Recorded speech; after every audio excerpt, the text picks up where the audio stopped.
فرشتے اس کو دوزخی لباس میں لپیٹ کر اسے ڈانٹتے ہوئے اوپر لے جاتے ہیں. اسے کہتے جاتے ہیں ارے بدبخت تو کتنی بد کردار تھی, کتنی نافرمانیاں کرتا تھا, اب تجھے پتا چلے گا کہ تیرے ساتھ کیا ہوتا ہے. یوں اسے جھڑکتے ہوئے آسمان دنیا تک لے جاتے ہیں اور دروازہ کھٹکھٹاتے ہیں. دربار پوچھتے ہیں کون ہے؟ فرشتے جواب میں کہتے ہیں یہ فلاں بیٹا یا بیٹی فلاں کی ہے, فلاں شہر محلے کا رہنے والا. فرشتے کہتے ہیں ہم اسے جانتے ہیں, اس بدبخت کے برے اعمال یہیں سے گزر کر اوپر جاتے تھے, اس کے لیے دروازہ نہیں کھل سکتا, اجازت نہیں ہے, اور یہ جنت میں ہرگز نہیں جا سکتا. جیسے کہ اونٹ سوئی کے ناکے سے نہیں گزر سکتا, یعنی نہ اونٹ سوئی کے ناکے سے گزر سکے نہ یہ جنت میں جا سکے. وہیں میں فرمان الہی آتا ہے کہ اس ناپاک روح کو جہنم کے زمین کے نیچے لے جاؤ, وہاں دفتر میں جہاں دوزخیوں کے نام لکھے جاتے ہیں اس کا نام بھی لکھو. فرشتے اسے دوزخیوں کے دفتر میں نام لکھوا کر غسل دینے سے پہلے میت کے پاس لے آتے ہیں. وہ دیکھ رہا ہوتا ہے کہ کون پانی ڈال رہا ہے, کون کفن بچھا رہا ہے.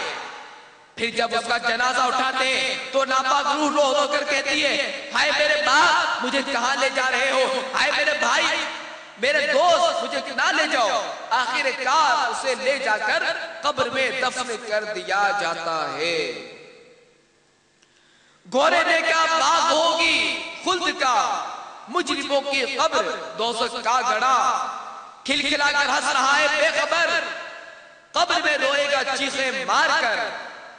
کر لے توبہ رب کی رحمت ہے بڑی, قبر میں ورنہ سزا ہوگی کڑی. میٹھے میٹھے اسلامی بھائیوں, قرآن پاک میں پہلے ہی سے ارشاد فرما دیا گیا ہے وَلَا تَسْتَوِي الْحَسَنَةُ وَلَا السَّيِّئَةُ, ترجمہ کمزور ایمان اور نیکی اور بدی برابر نہ ہو جائیں گی. میٹھے میٹھے اسلامی بھائیوں, اللہ تبارک و تعالی ہمیں اپنا اور اپنے حبیب مکرم رسول محتشم شہنشاہ امم سراپا جود و کرم صلی اللہ تعالی علیہ وآلہ وسلم کا مطیع و فرما بردار بنے. ہمیں نیکیوں کی توفیق عطا فرمائے, نیکیوں کی اور نیکوں کی بھی کیا خوب بہاریں. آئیے یہ بھی آپ کی بارگاہ میں عرض کرتا ہوں, اس کے بھی چند واقعات آپ کی بارگاہ میں پیش کرتا ہوں نیک لوگوں کے. چنانچہ گکھڑ ضلع گجرانوالہ پنجاب کے نوائی گاؤں فتح گڑھ میں حضرت سلطان باہو رحمت اللہ علیہ کے خلیفہ اور ممتاز عالم دین پیر غلام حیدر رحمت اللہ علیہ کی قبر مبارک جدید تعمیر کے سلسلے میں ہونے والی کھدائی کے دوران اچانک کھل گئی. جیسے ہی قبر کھلی ہر طرف خوشبو پھیل گئی, آپ کا سر مبارک نظر آنے لگا. حضرت پیر غلام حیدر رحمت اللہ علیہ کی وفات کو 54 سال گزر چکے تھے, لیکن ابھی تک سر کے بالوں کے کنڈل بھی خراب نہیں ہوئے تھے, بلکہ مہندی کی چمک دمک میں بھی فرق نہ آیا تھا. مانگ یوں نکلی ہوئی تھی جیسے ابھی کسی نے کنگھی کی ہو. پیشانی پر سبز رنگ کا رومال جو کہ حضرت سلطان باہو رحمت اللہ علیہ کے مزار شریف کے غلاف کا ٹکڑا تھا, اس کا رنگ بھی نہیں بدلا تھا.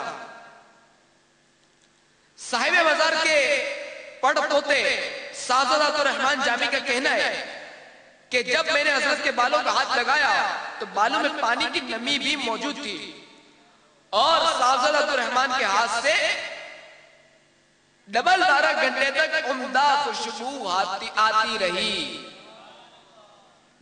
3 دن تک ہزاروں کی تعداد میں لوگوں نے زیارت کی سعادت حاصل کی, اور یہ واقعہ نوائے وقت اور جنگ اخبار میں چھپ چکا ہے. جو اپنی زندگی میں سنتیں ان کی سجاتے ہیں, خدا و مصطفیٰ پیارا انہیں اپنا بناتے ہیں. صلو علی الحبیب صلی اللہ تعالی علی محمد. شرح صدور میں ایک شخص فوت ہوا، پھر کسی کو خواب میں ملا، دیکھنے والے نے پوچھا یہ کستوری کی سی خوشبو کہاں سے آئی جو کہ آپ کی قبر سے نکلتی رہتی ہے؟ اس نے بتایا یہ خوشبو تلاوت قرآن کی اور روزے کی ہے۔ حضرت محدث اعظم پاکستان مولانا محمد سردار احمد رحمت اللہ علیہ کا جنازہ مبارکہ سردار آباد ریلوے اسٹیشن سے جامعہ رضویہ لایا جا رہا تھا۔ جنازہ مبارکہ جب کچہری بازار کے سرے پر پہنچا تو اچانک لوگوں کی آنکھوں نے دیکھا کہ جنازہ مبارکہ پر انوار و تجلیات کی بارش ہو رہی ہے۔ شہزادہ اعلیٰ حضرت حضور مفتی اعظم ہند رحمت اللہ علیہ کا 14 محرم الحرام 1420 ہجری رات تقریباً 1:40 پر بریلی شریف میں وصال ہوا۔ بعد وصال آپ رحمت اللہ علیہ کے چہرے زیبا پر آثار تبسم تھے، اور آپ رحمت اللہ علیہ حضرت شیخ سعدی رحمت اللہ علیہ کے ان 2 فارسی اشعار کے مصداق تھے جن کا ترجمہ یہ ہے: اے انسان تجھے یاد ہے کہ جب تو پیدا ہوا تھا تو سب ہنس رہے تھے اور تو رو رہا تھا، لیکن وقت رخصت موت تیری شان یہ ہونی چاہیے کہ تو ہنس رہا ہو اور سب رو رہے ہوں۔ تو گویا کہ آپ رحمت اللہ تعالی نے ان 2 اشعار کے مصداق تھے۔ ہندوستان کے جلیل القدر محدثین و مفسرین اور مشائخ اور خاندان کے افراد کی موجودگی میں حضور مفتی اعظم ہند رحمت اللہ علیہ کو غسل دیا جا رہا تھا۔ تمام ملبوسات اتار لیے گئے اور ایک چادر آپ رحمت اللہ علیہ کے جسم مبارک پر ڈال دی گئی۔ اچانک ہوا چلی اور جسم طاہر پر پڑی ہوئی چادر مبارک ہوا کی وجہ سے ہلنے لگی۔ قریب تھا کہ بے پردگی ہو جاتی، حضور مفتی اعظم ہند رحمت اللہ علیہ کے ہاتھ میں حرکت پیدا ہوئی اور ہاتھ بتدریج اٹھا، جس کو تمام حاضرین نے سر کی آنکھوں سے دیکھا۔ حضور مفتی اعظم ہند رحمت اللہ علیہ نے اس اڑنے اور کھسکنے والی چادر کو انگشت شہادت اور بیچ والی انگلی کی گرفت میں لے لیا اور پھر بتدریج ہاتھ مبارک نیچے آ گیا اور جسم مبارک پر چادر تن گئی، اور آپ نے تا فراغت غسل چادر کو اپنے دستے مبارک سے نہ چھوڑا۔ جب کفن زیب تن کرنے کا وقت آیا تو چادر دستے پاک سے چھوڑ دی۔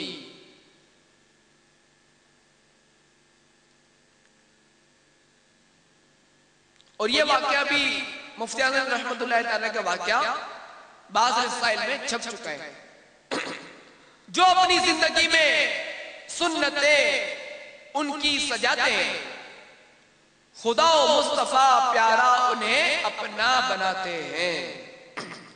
صلو علی الحبیب صلی اللہ تعالی علی محمد وعلی آلہ وصحبہ وبارک وسلم۔ میٹھے میٹھے اسلامی بھائیوں، یہ تو میں نے آپ کو نیکوکار کے واقعات سنائے۔ اب آئیے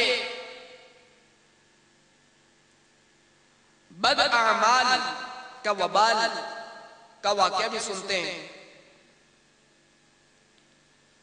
گلزار طیبہ یہ پنجاب کا ایک شہر ہے، شرگودا کہ ایک محلے میں ایک مکان سے بہت سارے مرد اور عورتیں خوفزدہ ہو کر بھاگے جا رہے تھے۔